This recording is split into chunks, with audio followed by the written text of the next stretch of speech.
Menurut Bloomberg, Azam dan pejabat Perdana Menteri tidak memberikan respon terhadap dakwaan tersebut.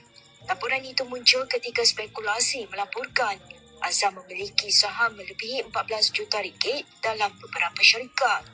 Nilai pegangan saham itu dianggarkan hampir RM800,000, melebihi had pemilikan saham yang dibenarkan kepada pejabat awam.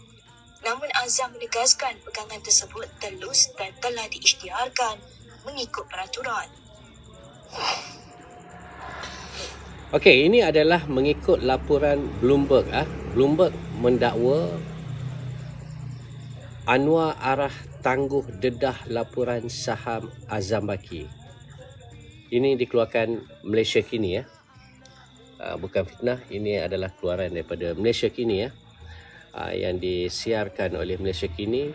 Bloomberg dakwa, okey, Anwar Arah tangguh dedah laporan saham Azam Baki.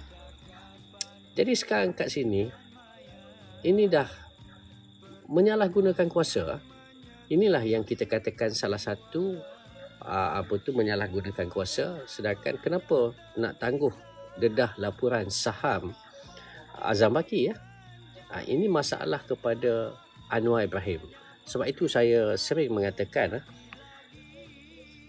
kalau kita betul-betul bersatu, insya-Allah, saya yakin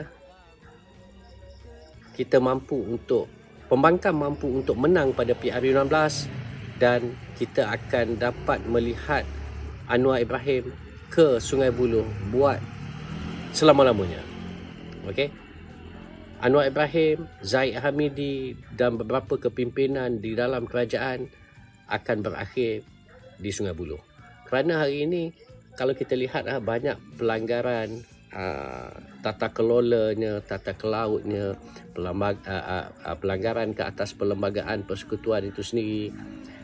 Jadi kita perlu hanya bersatu saja. Hari ini yang menjadi masalah adalah ketirisan duit ataupun dana rakyat itu yang terlalu banyak. Dan Rafi